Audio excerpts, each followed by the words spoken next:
Let me tell you about the time that I moved to Colorado to be a ski lift operator working at Keystone.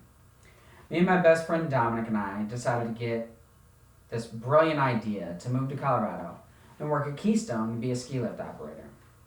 He was 22 and I was 21. We applied for the jobs online and we got a phone call a few weeks later and did a phone interview and we ended up getting the jobs.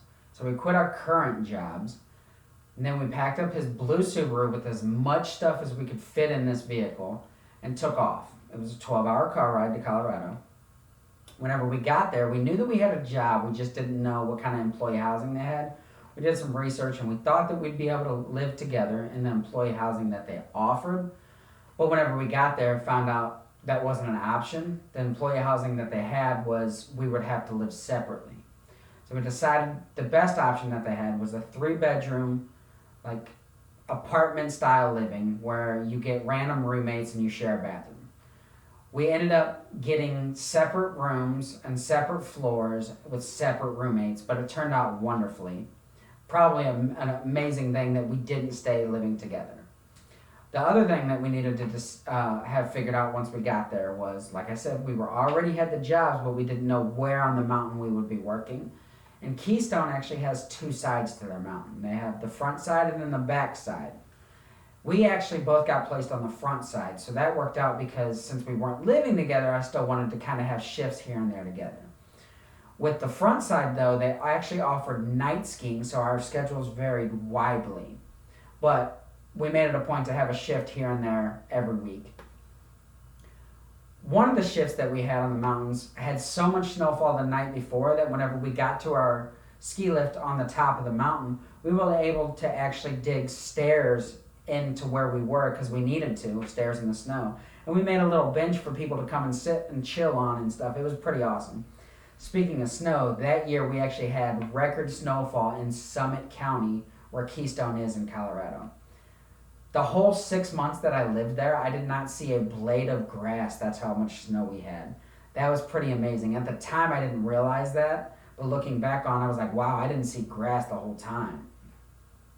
Another thing that happened whenever we were there was morning meetings. So Keystone, the managers there had us have morning meetings to know where to send us out at and what to do and when our breaks were. And during breaks, we could ride this, ski the mountain or anything like that.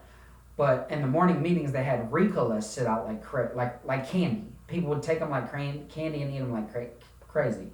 I actually learned to love Ricolas. I ate them like they were candy. It was crazy. That's one thing I still eat to this day.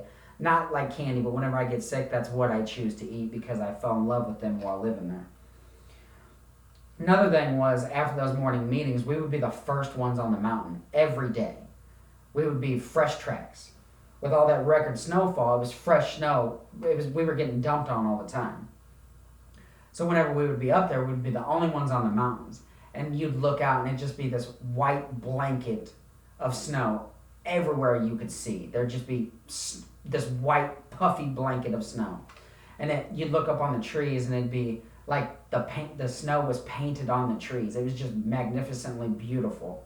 But that was one thing that I would cherish forever. As a skier, I would always fight for first chair, but as a ski lift operator, I was first chair. I was up on the mountain all the time, running those lifts for the visitors to get up there.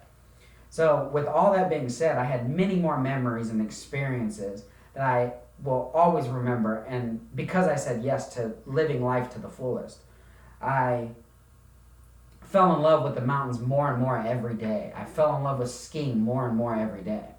And I just hope that you learn that trying new things and experiencing new things in life can broaden your horizons and make you fall in love with things you thought you never could or never knew you would. So that's it.